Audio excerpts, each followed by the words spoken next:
Olá, pessoal, tudo bem? Hoje é dia 30 de setembro de 2021. São duas 14 horas e 49 minutos.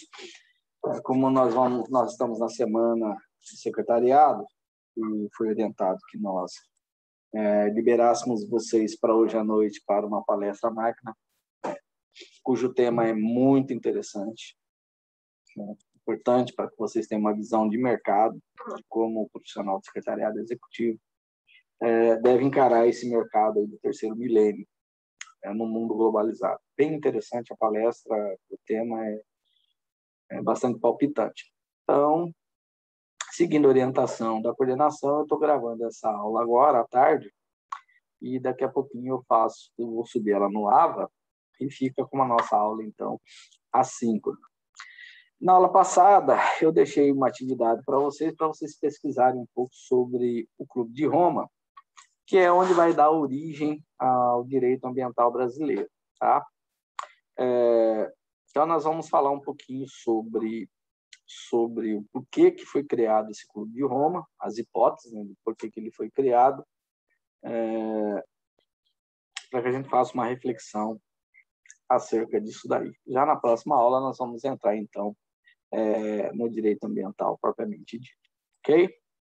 Então, vamos entrar aqui, vamos buscar. Primeiramente, eu quero falar com vocês sobre a Conferência de Ialta, tá? Ou também conhecido como Conferência da Crimeia ou Encontro da Crimeia. Essa conferência ela vai acontecer logo após o término da Segunda Guerra Mundial, tá? Nós temos que fazer uma reflexão de que a Primeira Guerra Mundial ela vai acontecer em 1919 e ela vai ser causada pela Alemanha. No final da Primeira Guerra Mundial, a Alemanha vai perder a guerra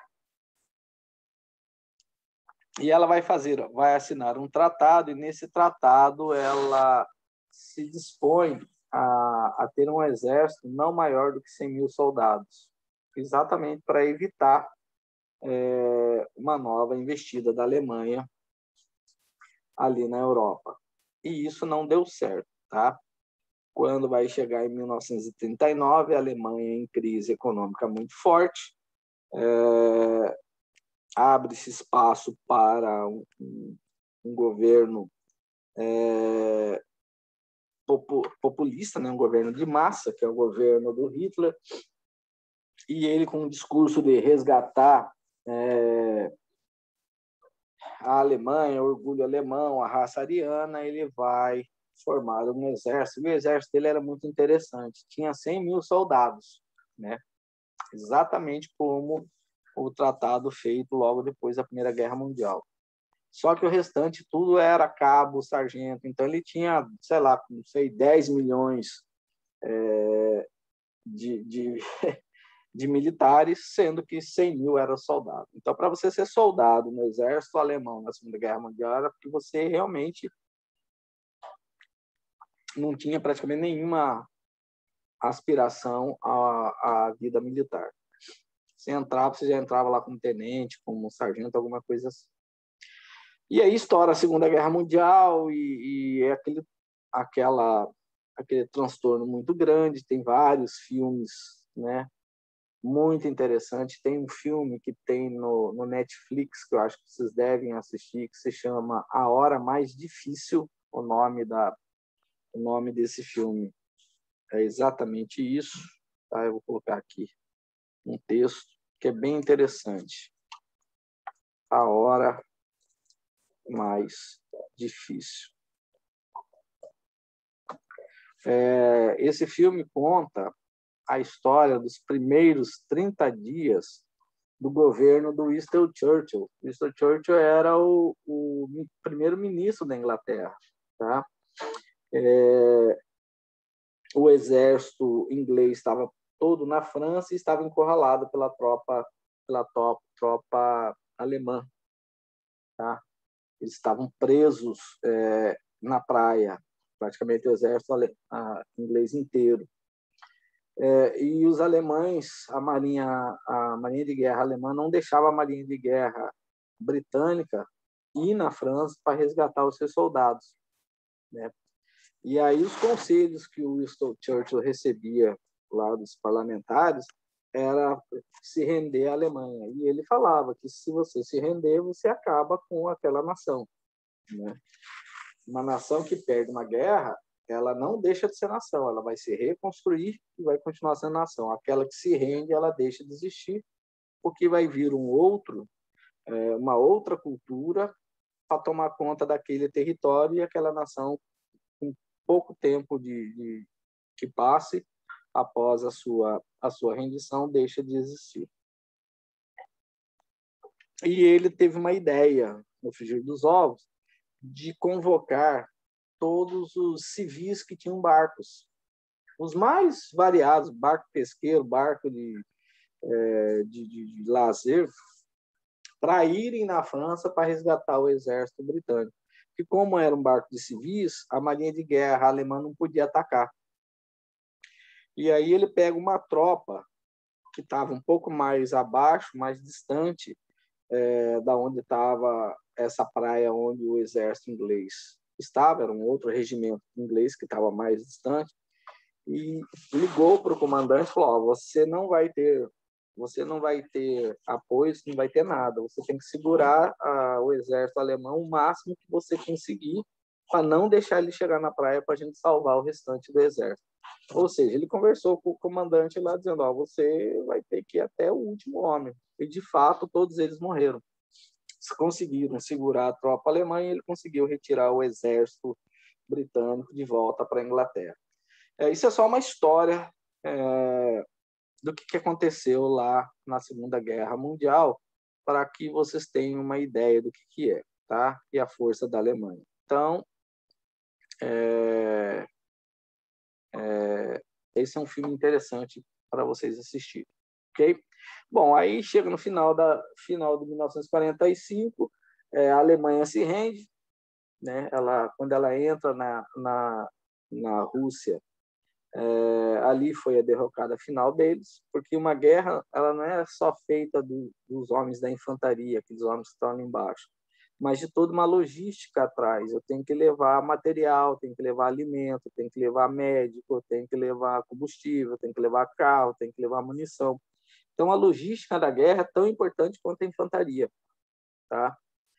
E quando eles entram na Rússia, um país inóspito, a Rússia sempre adotou essa estratégia, ela deixa o inimigo entrar, ela vai entrar no meio dos montes Urais, lá é muito frio, começa a nevar, né? Lembrando que a Rússia fica acima da China, tá?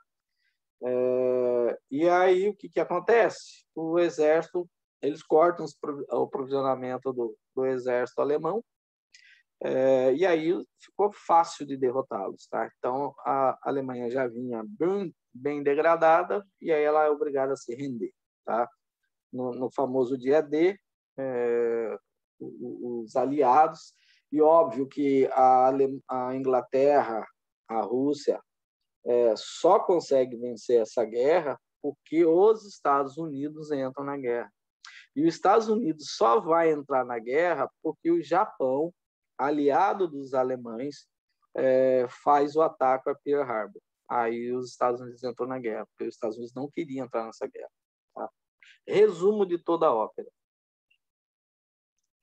Nessa reunião de Yalta, pós-Segunda Guerra Mundial, estavam presentes o Franklin Roosevelt, que era o presidente dos Estados Unidos, o Joseph Stalin, que era o presidente da Rússia, a União Soviética vai vir logo depois, o Winston Churchill, que era o primeiro-ministro do Reino Unido, estava também o Charles de Gaulle, que era o presidente da França, tá?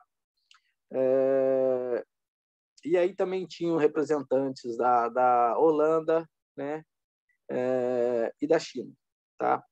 E eles fazem, então, uma divisão, nessa reunião, eles fazem uma divisão da Europa, dividindo a Europa em Europa Ocidental e Europa Oriental. A Europa Ocidental vai ficar sobre a hegemonia dos Estados Unidos, da França, da Holanda, do Reino Unido. E a Europa Oriental vai ficar sobre a hegemonia de poder da Rússia, que ela vai formar logo em seguida a União Soviética. E a Alemanha, o território da Alemanha é dividido ao meio, ficando metade da Alemanha chamada Alemanha Ocidental, com a capital em Bonn, sobre a administração, sobre a hegemonia de poder dos Estados Unidos, França, Holanda e Reino Unido, e a Alemanha Oriental, cuja capital é Berlim, vai continuar sendo Berlim, fica sobre a hegemonia de poder, o domínio aí já da União Soviética. Tá? E mesmo, eu vou fazer um desenhozinho aqui muito simplório, tá, gente? Mas é mais ou menos assim. Ó. Vamos imaginar que esse aqui seja o território alemão, tá? Aqui está Berlim, nesse ponto aqui assim, mais ou menos, tá? Se eu não errei, ok? Aí o que acontece? Eles vão pegar e vão dividir a Alemanha ao meio, tá? Então, neste lado aqui é a Alemanha Ocidental. Vou colocar um texto aqui.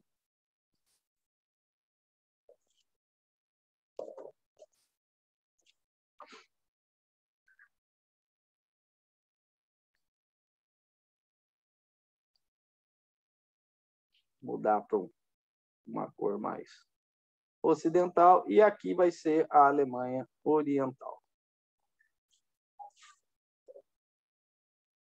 Então, de um lado, a capital vai ser a cidade de Bonn, e do outro lado, a capital vai continuar sendo Berlim. E Berlim está aqui.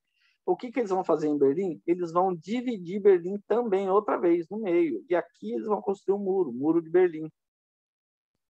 Da mesma forma como antes, tá? Do lado de cá vai ficar a Alemanha. Vai ficar a Alemanha Ocidental. Vou botar em azulzinho.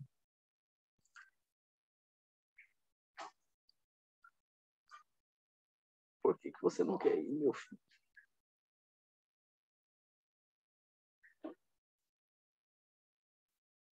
Bom, eu vou colocar em azul aqui, um outro aqui, e aqui fica a Oriental, ok? E esse famoso muro de Berlim, quem tentava pular esse muro, o exército russo ia lá e atirava. Os caras matavam, não deixavam pular o muro. Famílias foram separadas por conta disso, tá? Então, mais ou menos isso vai acontecer após essa reunião de Yalta. Mas vai acontecer um fenômeno novo nessa história. Pela primeira vez, a hegemonia de poder sai da Europa, sai da Eurásia.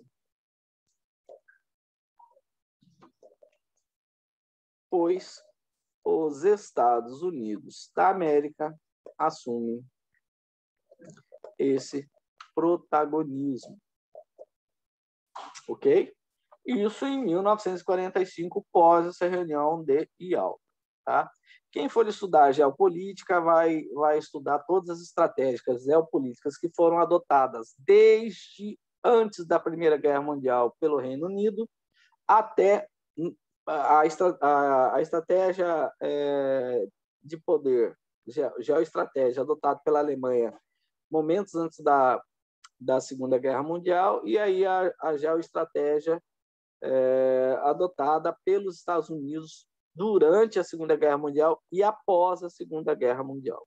Tá? Então, quem for estudar isso aí, eu posso até um dia fazer aí um resumão sobre isso, aí, quais foram os pensadores que foram adotados por cada um desses estados nos momentos da história que resultou no que nós somos hoje.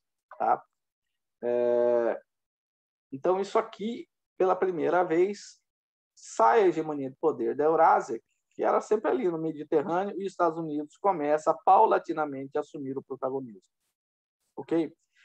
Bom, o que vai acontecer em relação a isso, por conta disso? A Europa começou a se ressentir disso. Vamos lembrar que a Europa tem alguns milhares de anos, né? Que está lá. Praticamente tudo acontecia em torno do Mediterrâneo, como nós vimos na aula passada. Tá? Quem domina os mares domina o mundo. Tá? Bom, aqui ó, é uma foto, vou mostrar para vocês. Essa aqui é uma foto célebre, tá? Dessa reunião de aula. Ok? Então, aqui está o Stalin, aqui está o Winston Churchill. Eu vou botar aqui o spotlight, porque senão não aparece. Ó, esse cara aqui é o Stalin, tá? O presidente da Rússia na época. Este aqui é o Franklin, presidente dos Estados Unidos. Esse é o Winston Churchill. Esse é o Charles de Gaulle, presidente da França. Tá? Aí aqui ainda tinha um representante da Holanda e outro da China, que eu não estou vendo ele aqui. Tá? Então, nessa famosa reunião aqui, é que vai acontecer, então, essa divisão de poderes. A Europa vai ser dividida ao meio. Ok? E a partir disso daí, porque isso é uma regra, tá, de guerra, viu, pessoal? O vencedor da guerra assume o espólio da guerra, tá? O vencedor da guerra assume o espólio da guerra, pega todas as riquezas e tudo mais. Né? Embora o Brasil participou da guerra aqui, não tinha ninguém do Brasil. O Brasil sempre deixando de lado, deixando de ser protagonista das coisas, tá? Infelizmente. Então, vamos lá. Em 1972, é fundado uma ONG, chamada Clube de Roma. Isso aqui eu peguei no portal da educação, mas existe o site do Clube de Roma. Tá? Se você entrar lá, você vai conseguir achar. Tá? Um dos seus fundadores é um industrial famoso. Tá? É um industrial famoso, italiano. Tá? É esse cara aqui, ó, Aurélio Peccei. Tá? Ele era um administrador, né, um CEO da Fiat e da Olivetti. Olivetti era uma marca de máquina de datilografia e tudo mais. Tá? E diretor da Italconsult. Tá? Mais um cientista escocês chamado Alexander King. Tá? E eles fazem uma reunião próximo de Roma e criam essa ONG chamada Clube de Roma, tá? Em 1972. E eles vão, lá no mesmo ano, eles vão e procuram um grupo de pesquisadores, tá? Liderado por um cientista chamado Dennis Meadows. Tá? E eles vão encomendar um relatório. Tá? Esse Dennis Meadows, ele é do Instituto de Tecnologia de Massachusetts, o MIT, que é muito famoso. Tudo que você sabe de tecnologia hoje, praticamente tudo, nasce ali. Tá? Até o seu celular, provavelmente, veio de lá. Tá? E esses pesquisadores eles vão gerar um relatório chamado Os Limites do Crescimento. Ok? Esse relatório ele vai vender mais de 12 milhões de exemplares e foi traduzido para 30 idiomas. Ou seja, foi feito um grande evento para massificar o conteúdo desse Os Limites do Crescimento. Lembrando que foi financiado por este Clube de Roma, que são empresários europeus. Ok? Tranquilo? E nesse relatório, Os Limites do Crescimento, vem a seguinte ideia, de que o crescimento da população mundial estava numa crescente, numa exponencial, uma PG, numa progressão geométrica, e esse crescimento da população necessariamente vai impactar nos recursos naturais, porque você precisa demandar mais recursos naturais para prover o sustento dessa população que está aumentando, ok?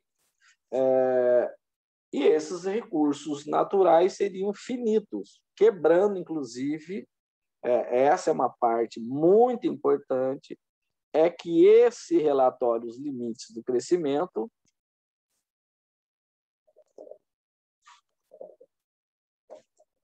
nega a lei de Lavoisier. Tá? Lavoisier diz que nada se perde, nada se cria, tudo se transforma. Tá? Essa é a lei de Lavoisier. Na natureza, nada se cria, nada se perde, tudo se transforma. Vocês lembram disso, vocês viram isso no segundo grau. Tá? Seja na química, seja na física, ou seja até na biologia, você aplica a lei de Lavoisier. Ok? Então, se você tem 3 moléculas de oxigênio, que é O2, você passar por uma descarga elétrica, eles se recombinam e fazem 2 moléculas de O3, que é o ozônio. Então, isso aí prova que você não perdeu a matéria continua sendo a mesma. Tá? A quantidade de matéria, o mol do planeta, ele é imutável. Os limites do crescimento negam isso. Falar, não, os recursos naturais são finitos. E se a população continuar crescendo, vai chegar uma hora que eu não vou ter recursos naturais para suprir a demanda dessa população, consequentemente vai vir logo em seguida a fome e aí a população vai começar a morrer. Tá? Lembrando que uma das formas que se tem para dominar uma população é pelo medo, né? É pelo medo. Então, você vai usar máscara, porque se você não usar máscara, você poderá contrair um vírus e você poderá ficar muito doente e vir a óbito. Todo mundo vai usar máscara. Até mesmo aqueles que sabem que essa máscara ela não é eficiente para aquele vírus, pelo tamanho do vírus, que é muito pequenininho, então ele vai passar pela trama, pelas fibras, de qualquer que seja a máscara, mas se ele não usar, o pânico de todos os outros acaba ele respondendo aí por crime contra a saúde pública. Então, aí todo mundo começa a usar máscara, porque a grande maioria foi dominada pelo medo. Isso é só uma hipótese, eu não estou dizendo que isso está acontecendo. Tá? Bom, então, nós vamos ver aqui, eu vou ver se eu acho um vídeo aqui em que o Dennis Middle, já velho, ele explica qual foi o raciocínio dele. Mas veja bem, na apresentação que eles vão fazer do relatório, os limites do crescimento, o que eles fazem? Eles pegam um computador e esse computador ele começa a fazer uma sequência de progressão geométrica razão 2. Então, 1 mais 1, 2, 2 mais 2, 4, 4 mais 4, 8, 8 mais 8, 16, 32, 64, 128, 512 e 256, 512, e a coisa vai assumindo proporções muito rapidamente, você chega em números muito grandes. Tá? Então, quando ele pega um computador em 1972 e faz uma progressão geométrica, poucas as instituições no mundo tinham computador. Então, isso deu uma credibilidade naquele argumento muito forte. Tá? E o limite do crescimento, segundo ele, era em 2010, entre 2010 e 2020. Tá? Nós já passamos o limite do crescimento e a coisa não aconteceu do jeito como ele falou. Certo? Então, vamos ver se eu consigo achar aqui. Não é isso que eu quero. Deixa eu ver aqui, YouTube.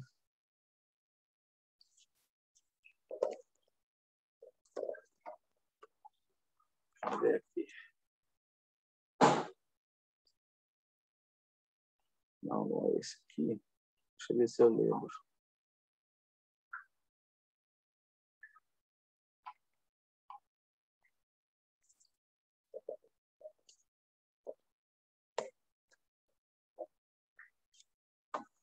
Deixa eu ver esse aqui, interview. Esse é ele, mas eu quero ver se eu pego um que ele vai falar, que eu achei que está com legenda. Esse aqui, ó. É esse aqui, tá? Vamos ver se ele vai passar aqui. Our book, Limits to Growth, was the first concrete effort using a computer to look at trends that unfold over decades, even a century. We were trying to understand long-term physical demands on the planet. Isso aqui está em inglês, tá? Ele está dizendo que as demandas físicas, a gente precisa entender que as demandas sobre os recursos físicos do planeta vão crescendo com o crescimento da população. And in the 70s, we were thinking that probably in the period 2010 to 2030 was when the planet would start to encounter limits. Aí ele diz que em 1970 eles imaginavam que entre 2010 e 2030 o planeta iria encontrar os seus limites entre o crescimento da população e a sua capacidade de produzir recursos naturais para atender essa população. And that when you hit the limits, the tendency is to overshoot them and collapse, not to. Então a tendência é num dado momento se atingir um colapso. Even out in a nice orderly fashion. The book was officially released in March of 1972. Ele vai falar que em março de 72 ele vai fazer esse livro, né, que vai publicar esse relatório. Esse aqui ele é bem novinho, Os Limites do Crescimento. And the inaugural event was a press conference in Washington, D.C.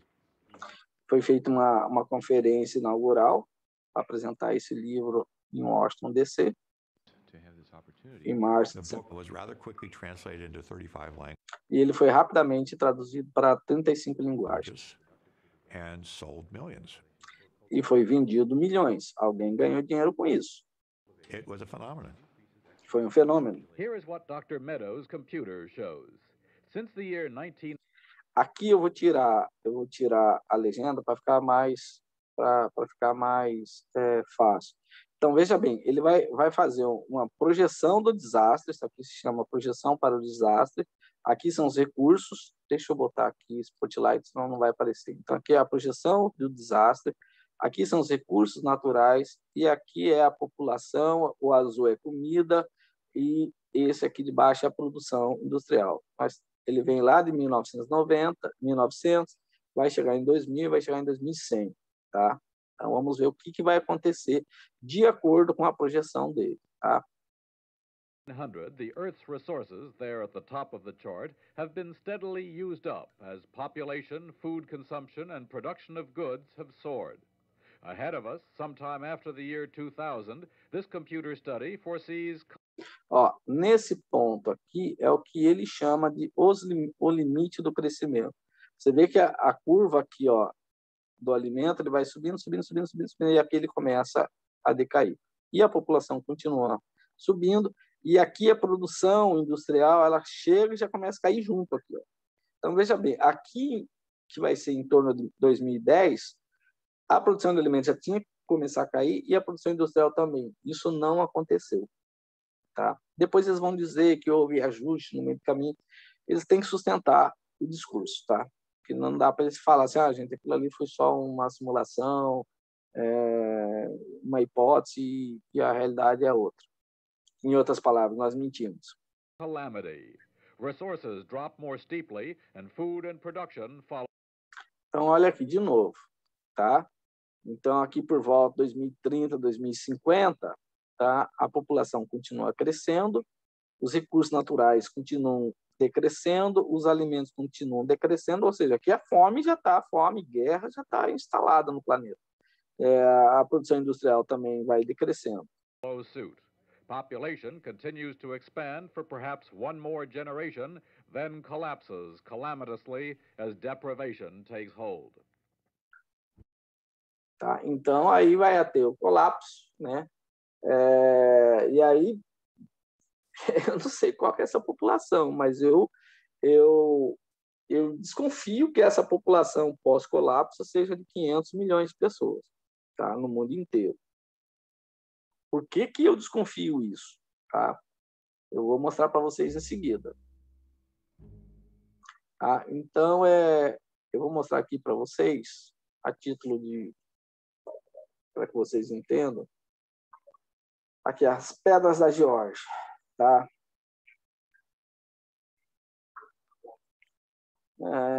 Vamos pegar aqui, vamos pegar nesse mega curioso, tá?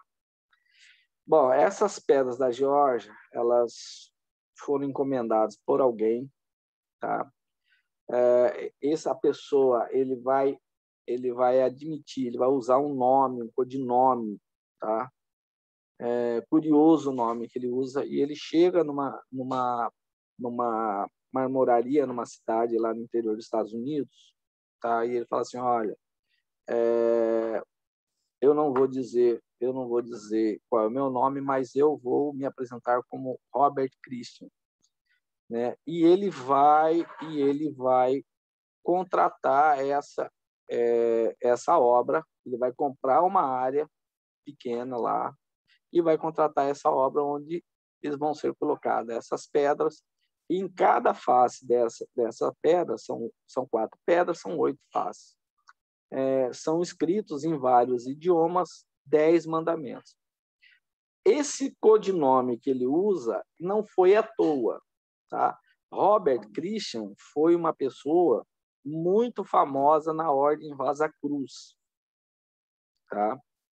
Mas essa pessoa já morreu há muitos anos, tá? Há muitos e muitos anos. Então foi usado esse nome como uma contra-propaganda, a gente chama de contra-informação, para jogar a opinião pública contra essa Ordem Rosa Cruz. Ok? E aí você vai ver os 10 mandamentos que tem nessa pedra, dessas pedras da Geórgia. Essa aqui é a foto dela, tá lá para quem quiser, tá? Foi no dia 22 de março de 80, ela foi inaugurada e está aqui os 10 mandamentos, tá? Manter a humanidade abaixo de 500 milhões de habitantes e em perpétuo equilíbrio com a natureza. O resto você pode controlar a paixão, a fé, a tradição e todas as coisas com razão moderada. Né? Conduzir a reprodução sabiamente, a perfeição da aptidão física e a diversidade. Fazer controle da população, né? Com seleção genética. Unir a humanidade por meio de um novo idioma vivo. Proteger os povos e nações com leis e tribunais justos. Então, vai ter um tribunal internacional, uma lei internacional que vai ser imposto a todas as nações. Permitir que todas as nações regulem internamente, resolvendo disputas externas com um único tribunal mundial. Ou seja, é a nova ordem mundial. Tá? E eles têm esse objetivo de manter a população da humanidade abaixo de 500 milhões de habitantes. Para que vocês tenham uma ideia do que são 500 milhões de habitantes, se somar a população dos Estados Unidos e a população do Brasil, hoje passa de 500 milhões de habitantes. Tá? Vai passar um pouquinho. Tá? Os Estados Unidos está com 300 e alguma coisa e nós estamos com 220. Então, nós teríamos que reduzir um pouco a população do Brasil e dos Estados Unidos e aniquilar a população de todos os outros países do mundo. Então, por isso que eu desconfio qual que é esse limite que esse clube defende. Ok? Bom, e aí é que vai aparecer, então, essa questão logo em seguida. Logo em seguida vem, em 1972, no mesmo ano, a famosa reunião proposta pela ONU, que é a chamada de Conferência de Estocolmo. Tá? Então, vamos lá nesse site aqui, toda a matéria. E na Conferência de Estocolmo, onde que vai estar a base científica, sempre baseado na ciência, na verdadeira ciência. Tá? O relatório dos limites do crescimento. Tá? Então, em março é lançado o livro, em junho a ONU chama a Conferência de Estocolmo. Você acha que março, abril, maio, junho, em 90 dias a ONU ia conseguir montar uma conferência dessas pressa? Já estava tudo preparado. Tá? É muito provável que a gente possa afirmar, já estava tudo preparadinho. Era só um teatro que precisava, tá? E, a partir daí, começa-se a estudar mudanças climáticas, qualidade da água, soluções para reduzir os desastres naturais, reduzir e encontrar soluções para a modificação da paisagem, elaborar bases de desenvolvimento sustentável. Ou seja, aqui começa toda a história, a origem do direito ambiental brasileiro. Foi nesse clima geopolítico que aconteceu. Resumo, para quem é estudioso de geopolítica, e é uma hipótese que eu estou colocando. Não quer dizer que é isso, tá? Toda essa história de ambientalismo, né, de desenvolvimento sustentável, foi uma estratégia europeia para retomar a hegemonia de poder que eles vão perder logo após a reunião de Yalta, ao fim da Segunda Guerra Mundial. Eles começam a querer, a partir daí, as estratégias vão envolver várias situações, tá? Então, começam forçando os países com tratados internacionais para adotar os protocolos ambientais. Depois vem restrições ao acesso ao crédito junto ao FMI e ao Banco Mundial. Se você não aderir a essas conferências, às orientações e decisões vinda dessas conferências, você não tem acesso ao crédito, tá? E assim vai indo, tá? Restrições de contratos mercantis, de trade. Eu não vou mais comprar esse teu produto porque a sua galinha, sei lá, não tem um hormônio e eu quero que você use um outro hormônio. Se você não mudar o seu gás refrigerante, que já está em domínio público, você tem que esse gás ataca a camada de ozônio. Se você não mudar o seu parque industrial inteirinho para esse outro gás que é menos agressivo, e aí você não tem, vai ter sempre uma pesquisa de algum cientista alinhado a esse propósito, dizendo esse novo gás que você vai pagar muito mais caro, esse sim não agride a camada de ozônio. Se você não adotar isso, você não tem acesso a financiamentos do Fundo Monetário Internacional ou do Banco Mundial. Isso aconteceu com o Brasil na época do Collor, tá? E assim vai indo, ok? Agora estão ameaçando os contratos de trade do Brasil por conta de fogo na Amazônia, que todo ano, desde a história da humanidade, sempre teve. Todo ano tem. Porque tem um período que seca, a umidade baixa. Nós estamos passando por isso agora. Todo ano, entre meados de agosto até meados de novembro, a umidade baixa, a vegetação de savana seca, qualquer faísquinha, um cristal que tiver no chão, que fica batendo o sol todo dia naquela posição, ele vai refletindo, começa um fogo instantâneo e aquilo ali vira algo de proporções inimagináveis, e aí ação humana e tudo mais, e aí o Brasil tem que ser punido, mas eles não falam dos incêndios que tem na Turquia, que está na França, no sul da França, na Espanha, nos Estados Unidos e tudo mais, tá? Então, isso tudo é geopolítica, gente. Isso não quer dizer... É o jogo entre as nações. Imagine um tabuleiro de xadrez, e isso aí é geopolítica, tá? Isso é geopolítica. Então, a gente tem que compreender isso aí para que vocês se coloquem, né? Se posicionem, né?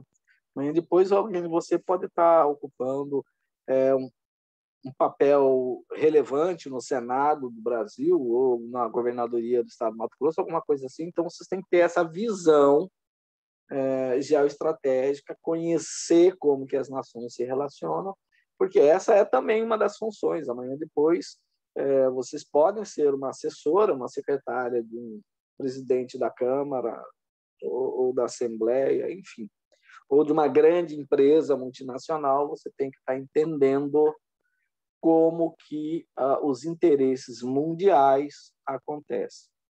O que ficou muito claro é que, de alguma forma, a Europa, um pensamento europeu, começou paulatinamente, após a reunião de Yalta, tomar conta da ONU. Tá? Então, é possível que alguém afirme que a ONU, quando ela foi criada, logo depois da Segunda Guerra Mundial, não é mais a mesma, porque mudaram as pessoas. Quem ocupava cargos lá na época da Segunda Guerra Mundial não está mais nem vivo. Então, são outros interesses que estão aqui em jogo. Tá? Eu aconselho vocês também a pesquisar sobre um outro clube chamado Clube Bilderberg. Tá? O que é o Clube Bilderberg? Esse aqui, ó, escrevi errado. Tá? Esse clube ele se reúne todo ano, tá, gente? Todo ano, são 3 dias que ele se reúne, sempre num hotel de altíssimo luxo, tá? São empresários, né, das principais empresas mundiais, chefes de Estado, chefes militares. Eles entram lá e discutem o que o mundo, para onde que o mundo vai, tá? Alguns são membros permanentes, outros são membros convidados, tá? Então, e o que eles reúnem dentro, quando eles começam a reunião, todo mundo tem que deixar o seu celular no seu quarto, não pode ter celular, não pode ser gravado nada lá dentro, tá? E aí eles decidem o que é que eles vão fazer, e logo depois, em seguida, depois dessa reunião, vem a reunião de Davos, tá? Que é uma consequência dessa reunião anual do Clube de Bilderberg. Então, existe muito mais coisas entre o direito ambiental brasileiro e as coisas que acontecem no Brasil do que nós possamos imaginar. Tá? Bom, gente, essa aqui é a nossa aula de hoje, para a gente entender o início de como que se deu, por que se deu, qual que era a atmosfera política em 1972, aonde vai dar início o que nós temos como direito ambiental brasileiro.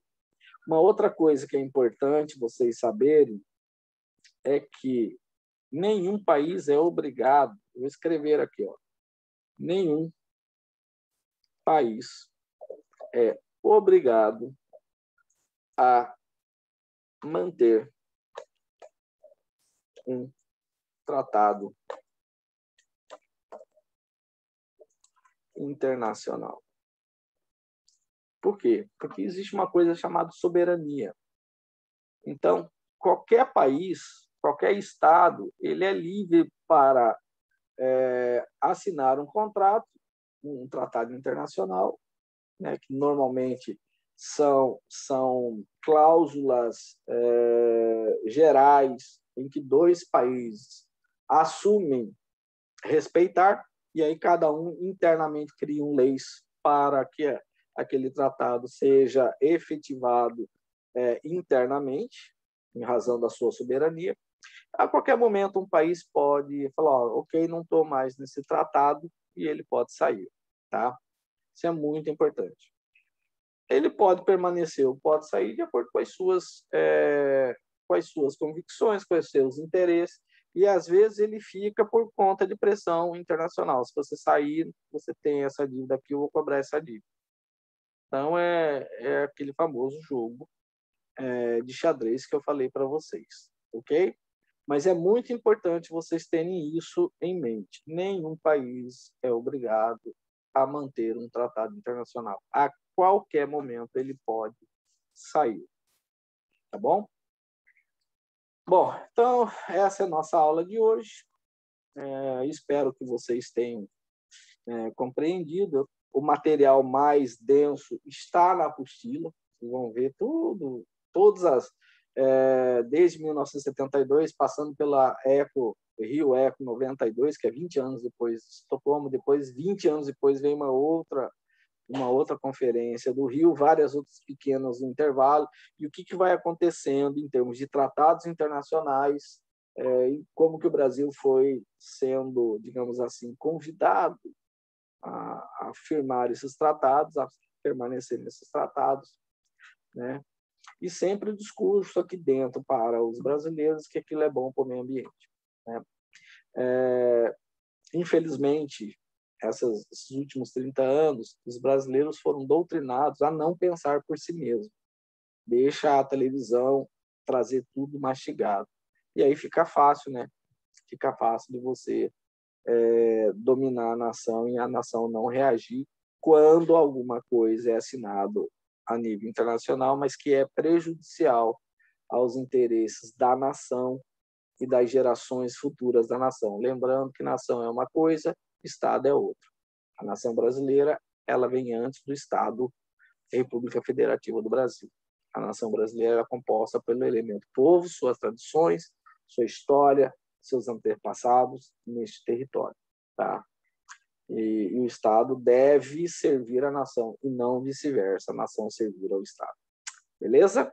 Isso aí é a teoria geral do Estado, não sou eu que estou inventando, é um ramo do direito que maliciosamente nos últimos 20 anos foi retirado das grades das faculdades de direito do Brasil. Tá? Então, tudo é sutil, tá, gente? Tudo é sutil. Tudo é feito a longo prazo, né? Mas é bom que aqui a gente para e pensa, né? E o conhecimento, como diz a Bíblia, né? Se você conhecer a verdade, ela vai te libertar, né? Busque a verdade de forma desinteressada. Isso aí é um dos lemas da maçonaria, buscar a verdade de forma desinteressada, sem ter compromisso com ninguém, com nenhuma ideologia. Vamos atrás da verdade e custe o que custar, tá? Então, esse é um dos lemas lá da maçonaria, que é uma ordem também milenar. Beleza? Bom, já passou de 1 hora. Eu espero que a palestra de hoje à noite seja sensacional. Vai ser, porque pelo tema é palpitante e, de repente, a gente se vê na palestra. Eu estou ainda curtindo um pouco de dor. Me apareceu novamente um cálculo aqui na glândula salivar. No sábado estava desse tamanho, consegui tomar um anti-inflamatório. E eu passei de sexta, sábado e domingo vendo estrelinhas de dor. Não desejo isso para ninguém. Hoje já está bem mais desinchado, mas está um carocinho aqui. Bacana? Fiquem com Deus. Até a próxima semana.